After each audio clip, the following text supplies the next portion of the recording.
With Byron York, chief political correspondent of the Washington Examiner and a Fox News contributor. How you doing, Byron? And good day to you. Good morning, Bill. You can clearly hear from that report with Rich. The Clinton camp is trying to get back on its feet after this FBI bombshell.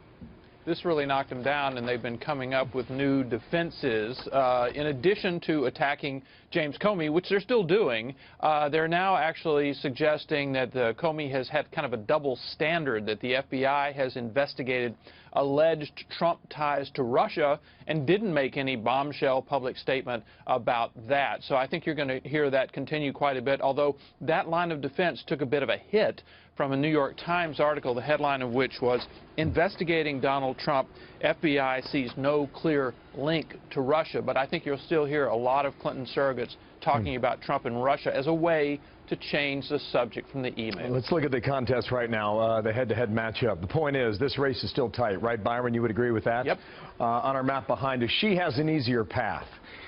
We believe it breaks down right now, 164 for him, 201 for her. If she, Byron, for the sake of this scenario, let's say she were to hold these traditional Democratic states like Wisconsin and Michigan, say she were to do okay in Virginia and hang on to North Carolina, she's just a few away from getting to 270. So where you go on the map to get the remainder? Maybe it's Colorado, perhaps? If not Colorado, look at Pennsylvania right here. The point is, in this scenario, Ohio, Florida, and Pennsylvania are still out there. If she were to take one of them, she would get to the number of 270 plus. Under the current scenario that we're watching, Byron, however, the daily tracking poll, give it to me, guys, the ABC tracking poll, for the first time shows Trump leading now by 1 point. I'll try and get it for you right now. There it is. Trump at 46, Clinton at 45, and that shows you how close this is, Byron. And it also begs the question, in a close race like this, given the headlines of the last week, these very close states that Rich Edson was just discussing, does this story flip any of the states from Clinton to Trump? Well, we do know that there have been a lot of changes in the last week, the final 7 days of an election. You're right. ABC tracking poll with Trump a 1-point lead, which of course is essentially tied. That's a huge development. It showed Clinton 12 points ahead not that long ago.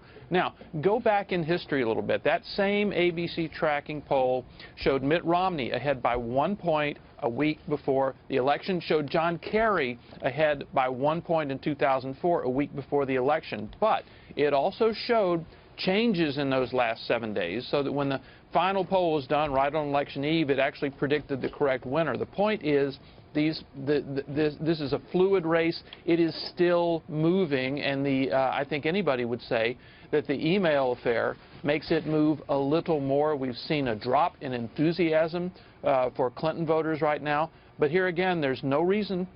We've been surprised before. There's no reason to suggest the surprises have stopped. So we'll see more probably in the next 7 days. Thank you, Byron. Byron York, their analysis in Washington. Good to have you back.